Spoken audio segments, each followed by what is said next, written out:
I can't figure out why I've forgotten everything after the age of 17. I've tried explaining to the doctor countless times that I'm completely fine. No issues at all, but he stubbornly insists that I must have amnesia. To the point where I couldn't help but laugh. How could I not know whether or not I've lost my memory? I still remember where I live, and I can recall every single one of my friends from elementary school through high school. So how on earth could I possibly have amnesia? In the end, the doctor could only nod helplessly, admitting defeat. As soon as I stepped outside, the not yet warm sunlight bathed me in a strangely soothing glow. I scratched my head and looked around, feeling an odd sense of unfamiliarity with the scene before me. On the giant screen of the International Commercial Building, an interview with a famous star was being broadcast. A small crowd had gathered in front of the screen, and a few overexcited fans were explaining to passers-by. Her name is Lily, the newly crowned queen of the entertainment world. She's absolutely stunning and incredibly talented. Please give her more attention. Curious, I looked up at the massive screen. The host was smiling and chatting animatedly. The most frequently asked question in the comments section read, "A goddess as beautiful as Lily. Have you ever experienced a one-sided, unrequited love?" Lily, with her delicate features, perfectly harmonious facial structure, and radiant smile, answered faintly, "For now, no." The girl sitting beside her giggled, covering her mouth. "I thought you'd say, yes, so we could gossip about your love life." I blinked, feeling like this celebrity looked somewhat familiar. But then I shook my head. Famous stars always seem familiar, don't they? With that, I continued walking, not stopping. After the interview ended, Lily returned backstage. Her eyes scanned the room, but she couldn't find me anywhere. Her expression darkened as she turned to her manager. "Where's Daniel?" The manager hesitated uncomfortably. "I don't know. I've been trying to reach him, but there's no response. Do you think something might have happened to him?" At those words, Lily felt a flicker of panic. But then she remembered leaving me alone in the hotel the other day, and assumed I was just being childish and sulking. With that thought, she let out a sigh of relief and told her manager, "Send him a message. If I don't see him by tonight, there's no need to bother meeting again." After finishing my shopping and completing all the necessary errands, I stared at my empty suitcase and wondered, could it be that I got robbed while traveling? I bought a plane ticket back to Manchester. Sitting in the airport waiting area, I suddenly heard commotion coming from the entrance. I turned my head and saw a crowd surrounding someone in the middle. Others were holding up their phones and cameras, snapping photos non-stop, as if they'd just encountered a celebrity. I lowered my gaze again. The doctor's words echoed in my mind. "You definitely forgot something." Forgot something? What exactly did I forget? It felt like a part of my memory had been erased. Like there was a missing segment in my mental timeline. I had forgotten all the memories after that point. And I had no idea what I did for a living as an adult. Or whether I'd gotten married. But honestly, I didn't want to dwell on it too much. Deep down, I felt like none of it mattered anymore.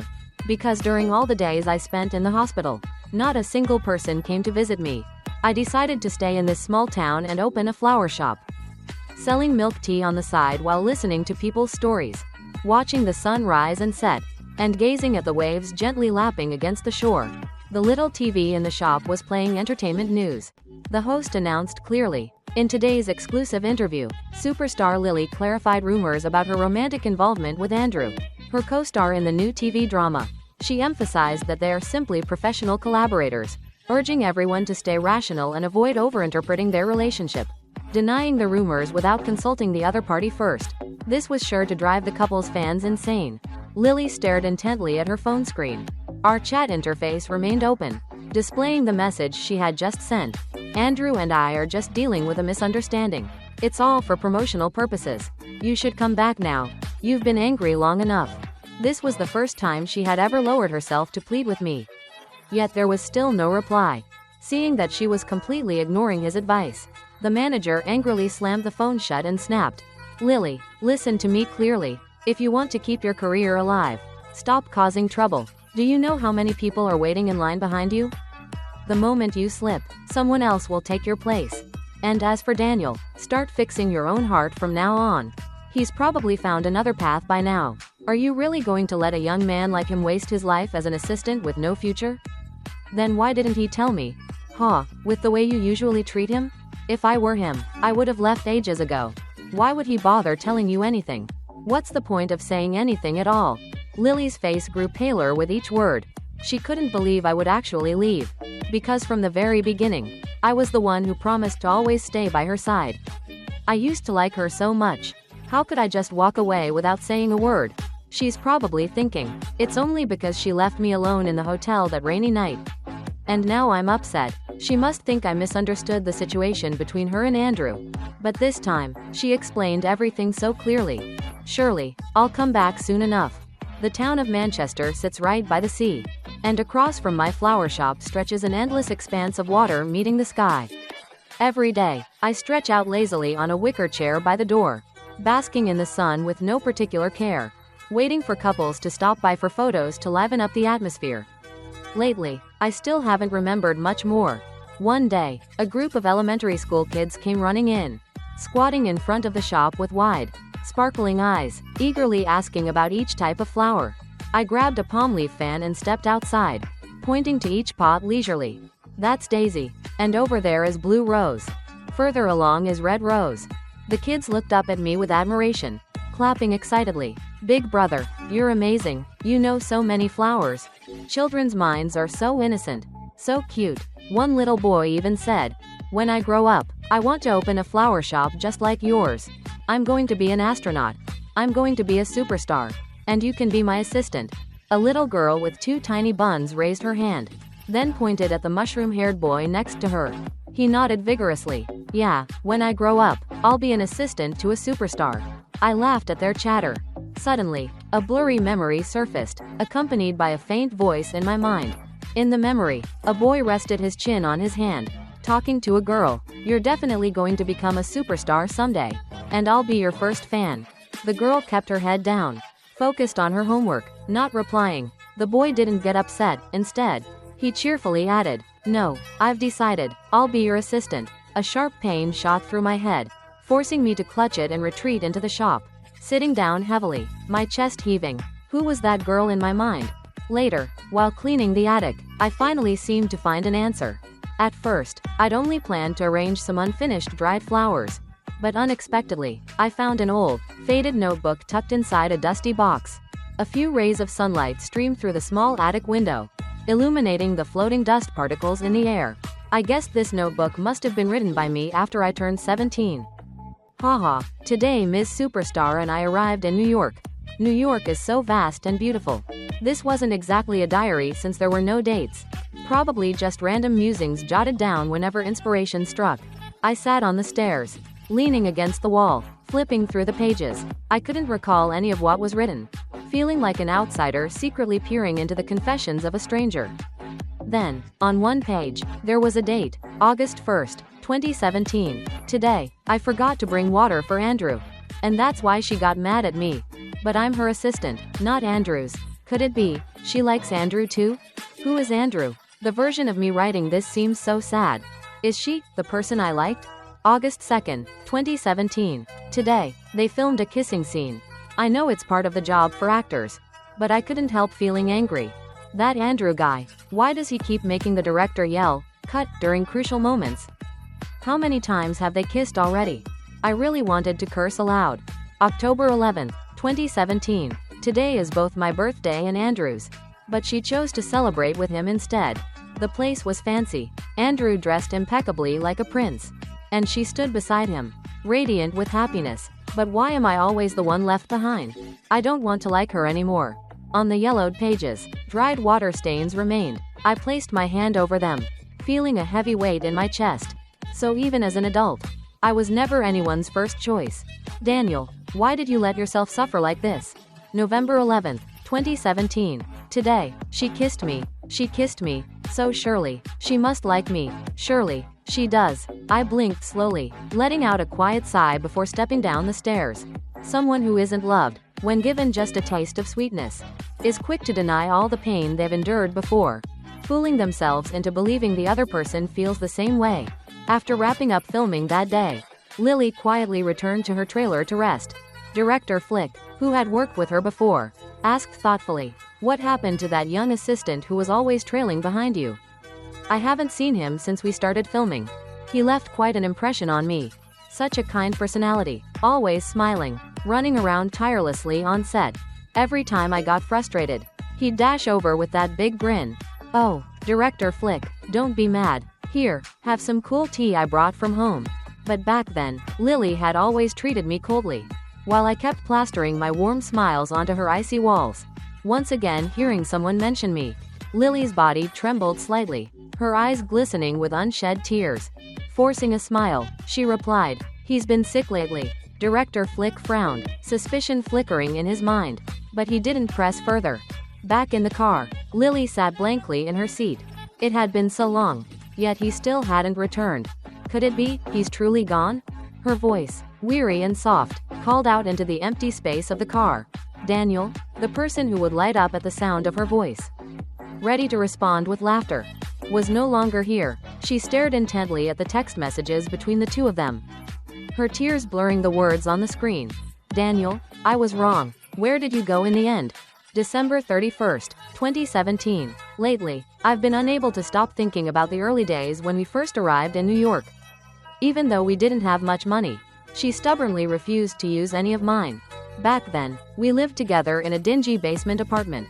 The winter was bone-chillingly cold, but I could still feel how kind she was to me. It seemed she might have liked me too. We sent our resumes to every film production company, willing to take even the smallest roles as extras. Then, thanks to one movie, she skyrocketed to fame, reaching the position she had always dreamed of. Everything seemed within her grasp. Her smile grew brighter and brighter each day, and advertising opportunities flooded in. But as time went on, she drifted further and further away from me. Rumors about her love life began to swirl, and the subject was always the same person. She didn't deny them. Instead, it felt like she was drowning in them willingly. Perhaps she didn't realize it herself, but I saw it clearly. Those in the thick of things are often blind, while outsiders see everything so clearly. But back then, I was also part of the story. No matter how aware I was, I couldn't escape it. The sky gradually darkened. I looked up and saw the full moon hanging suspended in the air. Suddenly, a line I'd once read came to mind. Is the moon we see now truly the light from years ago? As time passes, regret is inevitable, but everything that happened was my own choice back then. Whenever people look back, they always think, if only I hadn't done that, would the outcome have been different? Most people assume that the path they didn't choose must be paved with fragrant flowers and lush grass. But they often forget the emotions and circumstances they faced when making that decision. I walked under the moonlight, quietly heading back toward my house. That morning, lazy sunlight streamed into the flower shop. Outside, children ran around joyfully, beating drums, their parents chasing after them with loving eyes. I watched, a faint smile tugging at the corners of my mouth, resting my chin on my hand as I thought, how happy they are. Lately, fragments of memories have been returning. From a very young age, my parents divorced. Neither of them wanted me. Both treated me like a burden. They never gave me any love, only leaving me a large sum of money. In those scattered memories, at 18, after finishing the college entrance exam, I packed a small suitcase and set out to find my mother. February 4th, 2018, when I woke up this morning, there was a bouquet of deep red roses she had left in the living room. But the flowers had already wilted, and she got it wrong again. I don't like roses. The person who does is Andrew. July 20th, 2018, from 17 to 27. I spent all those years by her side. That's enough now. It's time for me to live the life I want. I want to open a small shop, return to Manchester, spend my days in a flower shop, watching sunrises and sunsets, letting life drift by slowly. The golden glow of the setting sun bathed the ocean. Not glaring, just soft and warm. A gentle breeze carried the scent of the sea. The yellowed pages of the old notebook flipped softly. What I wrote back then couldn't really be called a diary. There were no specific dates, and sometimes events were separated by long stretches of time. I lowered my head, looking at the notebook lying silently on the smooth table, as if it had traveled through endless years to speak to me. It said, at that time, I am a man named Daniel. Was so lonely I couldn't confide in anyone. So I used this method to express my feelings. He was like a caged animal, pouring all his hopes for love, all his longing for affection, into one woman. A single tear slipped silently from the corner of my eye. The wind gently turned the page. On it, there were only a few words. I want to leave her. Today, New York welcomed its first snowfall of winter. After finishing the first scene of the day, Lily gazed toward the distant snowman. It had already been 4 months since I disappeared from her life. It was as though I had completely vanished from her world. She tilted her head up to the sky, reaching out her hand to catch the falling snowflakes. In her palm, there was nothing but icy emptiness. Before, Lily always thought that I couldn't live without her. But now, she mocked herself with a bitter laugh. It turns out, the one who can't live without someone is me. From afar, Andrew came running over, holding props. His face lit up with a radiant smile. That smile made her realize it had been a long time since she'd last seen Daniel smile like that. Suddenly, Andrew tripped, falling flat on the ground and not getting up right away. Because he knew she would rush over to comfort him, no matter how far away she was.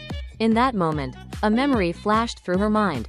Once, backstage during a performance, I stumbled while carrying a box of props, falling clumsily. At the same time, Andrew twisted his ankle stepping off a staircase in the distance. Without hesitation, she turned to help Andrew, taking him to the hospital. Meanwhile, I was right there beside her. Yet she didn't even glance back at me once. Thinking about it now, Lily's heart tightened painfully, tears spilling uncontrollably. Every time I fell, no matter how much it hurt, I always got up quickly, brushing myself off, because I knew no one would come to help me. Seeing that Lily still hadn't come to assist him, Andrew angrily strode over to her, frowning. "Why didn't you come help me?"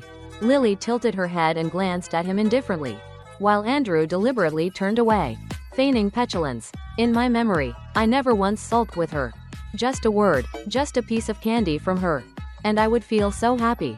Finally, Lily felt both guilty and heartbroken, wishing she could disappear entirely. She turned and walked away, reflecting on how she had treated me all these years. But Lily didn't say a single word of concern to me, just silently turned and walked away. Andrew angrily chased after her. Time passed, and vague memories gradually surfaced in my mind. In those memories, there was always the shadow of an unfamiliar woman. She didn't exactly treat me well, but on one day when I missed my grandparents terribly, she gave me a piece of candy and a hug. That candy was so sweet, sweet all the way to the depths of my heart. That hug was so warm that no matter how badly she treated me later, I forgave her, all because of that fleeting moment. I sighed. Barefoot children have to walk quickly to avoid the scorching ground, and those starved for affection cling to even the smallest gestures of kindness. "Daniel, you're truly pitiful." I looked up. The sky had darkened, and it seemed like rain was approaching. I hurriedly began moving the flowers inside the shop, but the damp ground caused me to slip and fall flat on my back, shattering the flower pot in my hands. I clutched my backside, scrambling to get up, wincing. Ouch, that hurts. There were still many pots outside that hadn't been brought in. Gritting my teeth, I stood up, rubbing my sore behind as I limped outside. While struggling to carry a box of flowers, a woman's voice suddenly rang out, shaky but filled with excitement. "Daniel, is that really you?" I froze, looking through the flowers to see a small crowd gathered at the entrance. Cameras pointed straight at me. In the center stood a beautiful woman, her eyes brimming with joy as she stared at me. Beside her was a man whose expression was far from pleasant. With little time to spare, I didn't want any complications and coldly muttered, "Yes, it's me." The moment I turned around, under the watchful eyes of the crowd and the cameras, the woman's eyes immediately welled up with tears. Ignoring her image, she rushed toward me, blocking my path. All I could think was, what does she want? Can't she see I'm busy? But outwardly, I kept a polite smile. "Would you like to buy something?" Lily's joy at seeing me was instantly crushed by my words. She stood frozen, her lips trembling. "Daniel, are you still angry with me?" I scanned her from head to toe and suddenly realized this was the famous actress I'd seen on the big screen. But what she said was strange. We didn't know each other, so why would I be angry with her? I shrugged, sighed, and replied, "I think you've mistaken me for someone else. We don't know each other. And if you're not buying anything, please step aside, thank you." Lily's face went blank, as if snapping out of a dream. She quickly said, "You're tidying up the flowers, right? Let me help you." Before I could respond, she picked up a box of flowers effortlessly. I could only shrug helplessly. Free labor? Why not take advantage of it? After finishing, I prepared to close the shop when I caught her radiant gaze. Like a child waiting for praise, I glanced at her, then turned to see Andrew grinding his teeth under the eaves. "All right," I sighed. "Let me see if I have anything for you two to eat." From a box, I pulled out 2 bottles of milk. Keeping my polite smile, I handed one to Lily. Thank you, and this one's for your boyfriend. I need to close up now. It's about to rain. You two should leave quickly. Lily's face turned panicked as she shook her head. No, you've misunderstood. We're not together. We're here to film a reality TV show. Both she and Andrew looked like they were on the verge of tears. But their eyes glared at me accusingly. I was utterly speechless, rolling my eyes inwardly. What did I do to deserve this? I snatched the bottle of milk back from her. Ungrateful. If you're not going to drink it, I will. Without another word, I turned and walked away. But Lily immediately chased after me.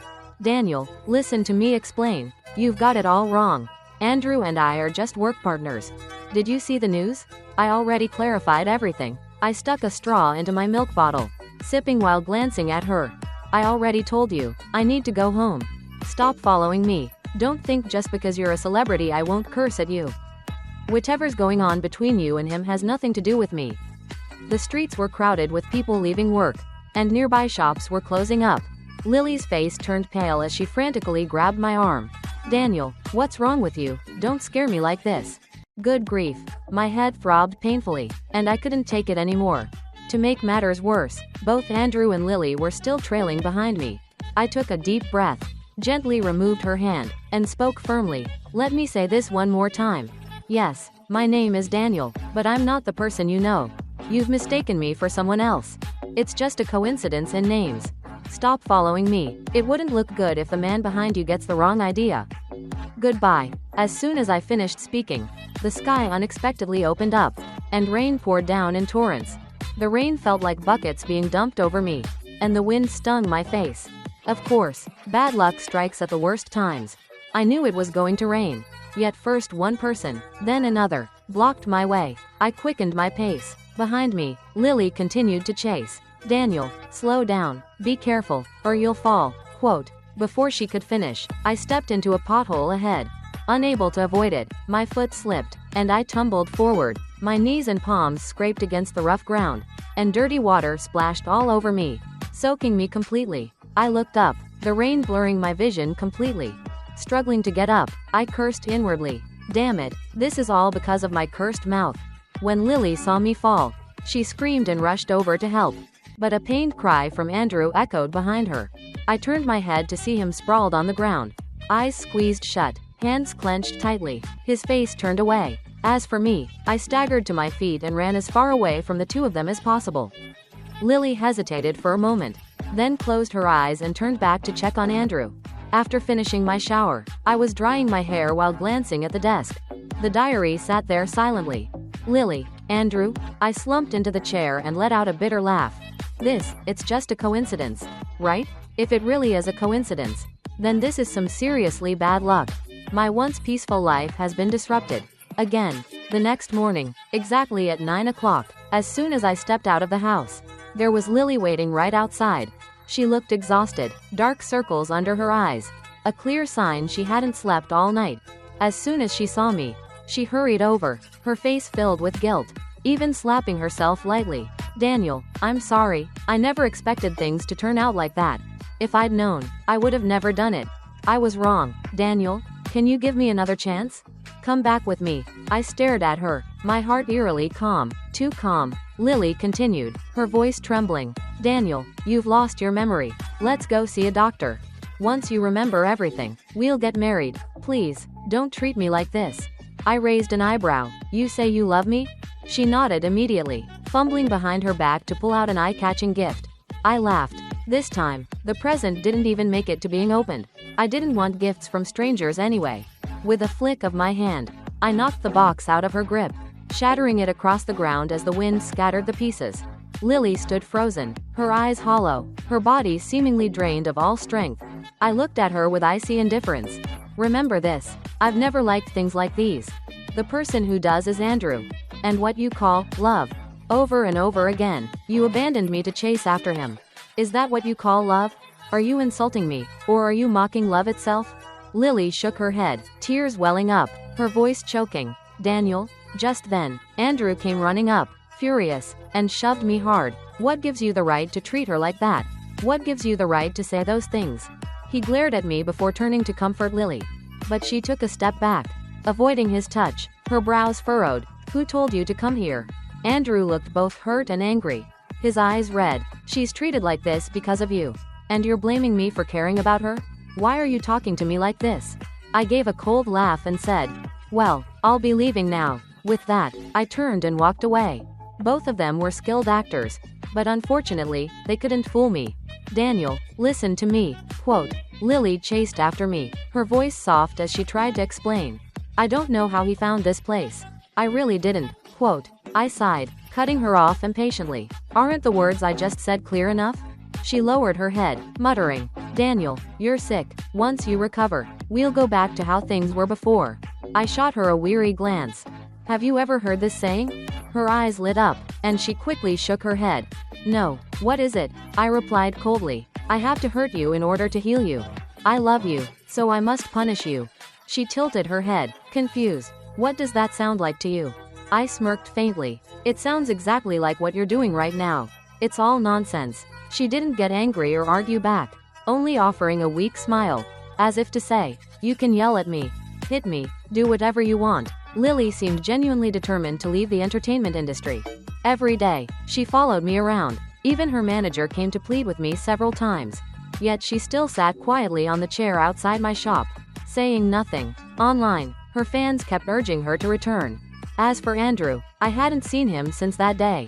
One day, her manager showed up again, only to get scolded by me. Are you insane? Am I her parent? Do you have a death wish? Get out of here. Her face flushed red, clearly shocked by how much I'd changed. Pointing at me, she stammered for a long while before finally blurting out. She worked so hard to get where she is today. Are you really heartless enough to watch her fall from grace into the mud? I continued arranging flowers, nonchalantly replying, to be honest, I'd quite enjoy seeing that.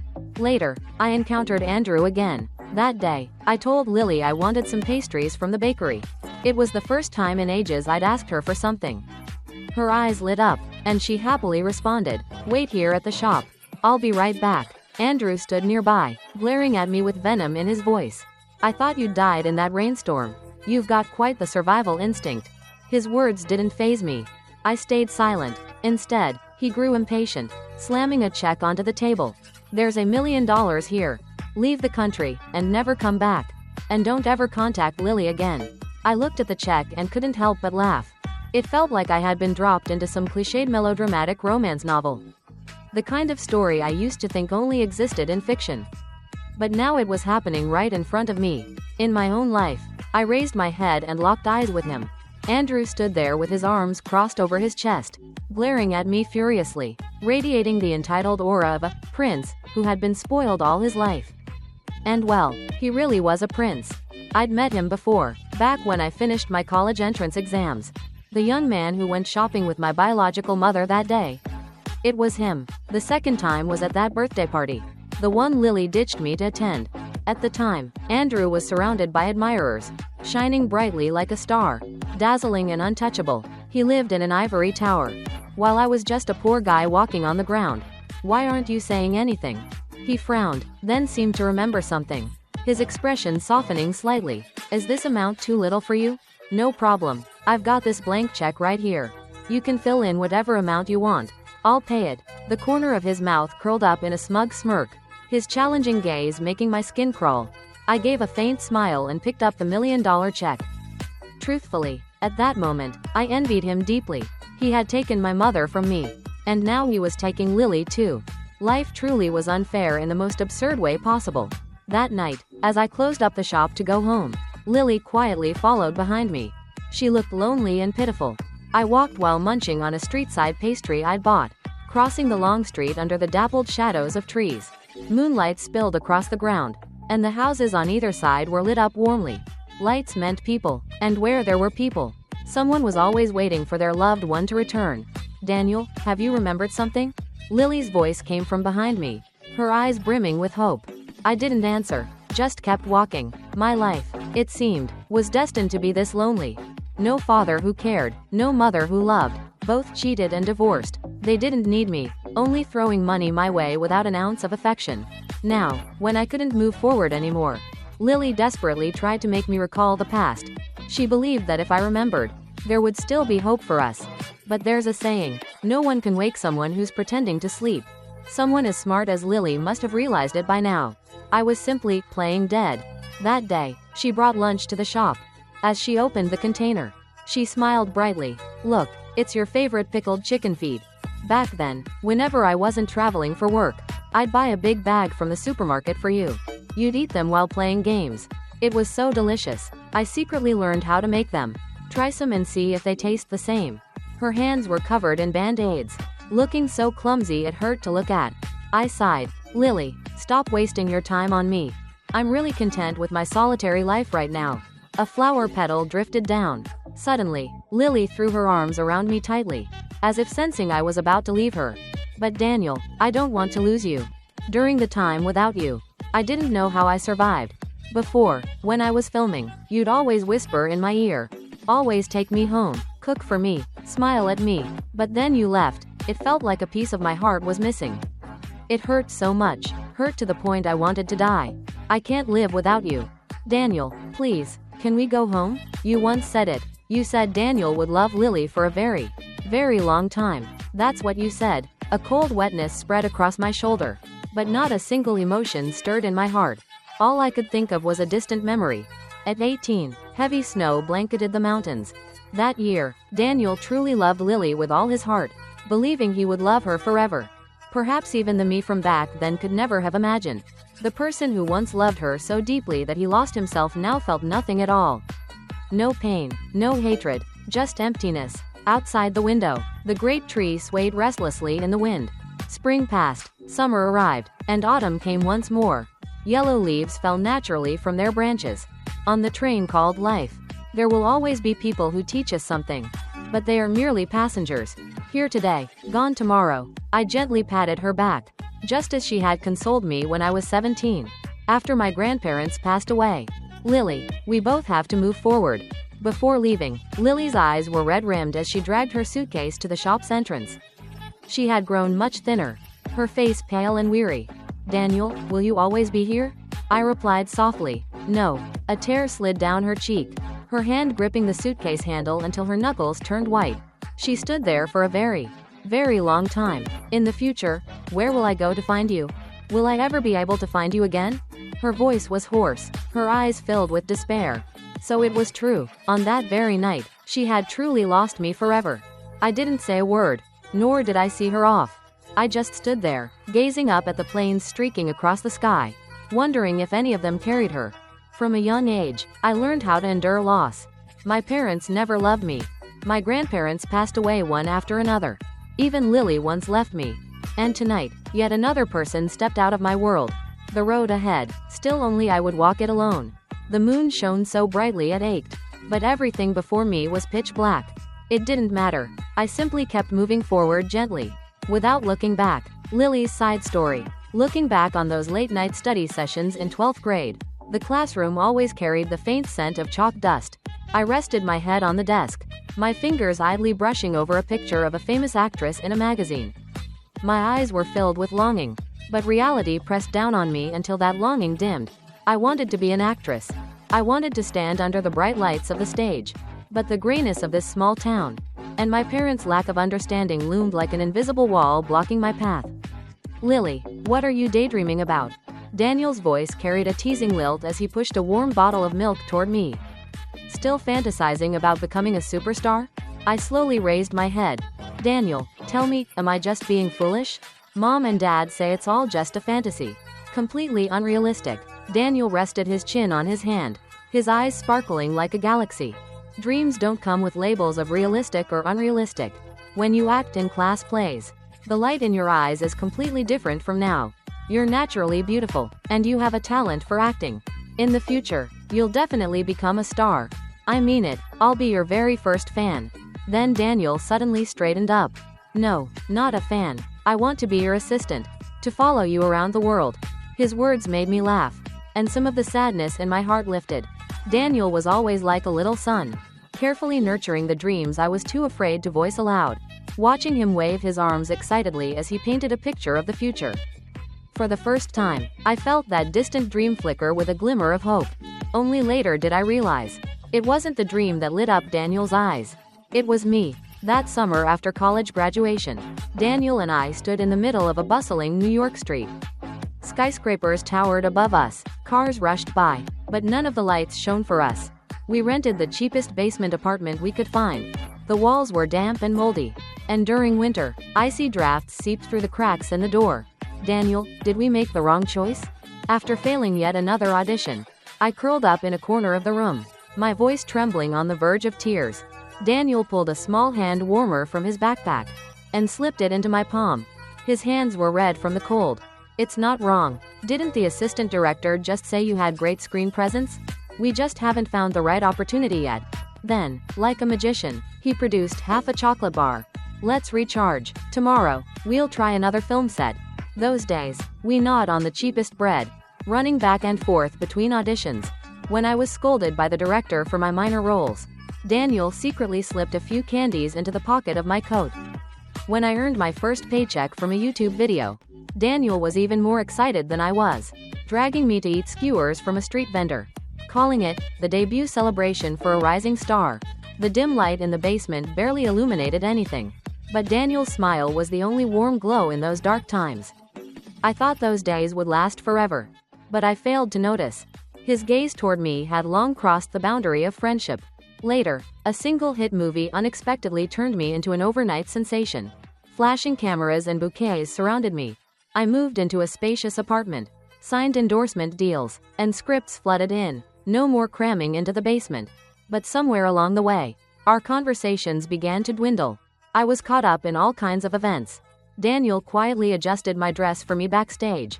I laughed and joked with my male co-stars in front of the cameras, while he stood in a corner holding my thermos, silently waiting for hours. Andrew's appearance was like a stone dropped into a tranquil lake. He was a rising young star, dazzlingly handsome. Standing beside me, we became the dream couple that the media adored.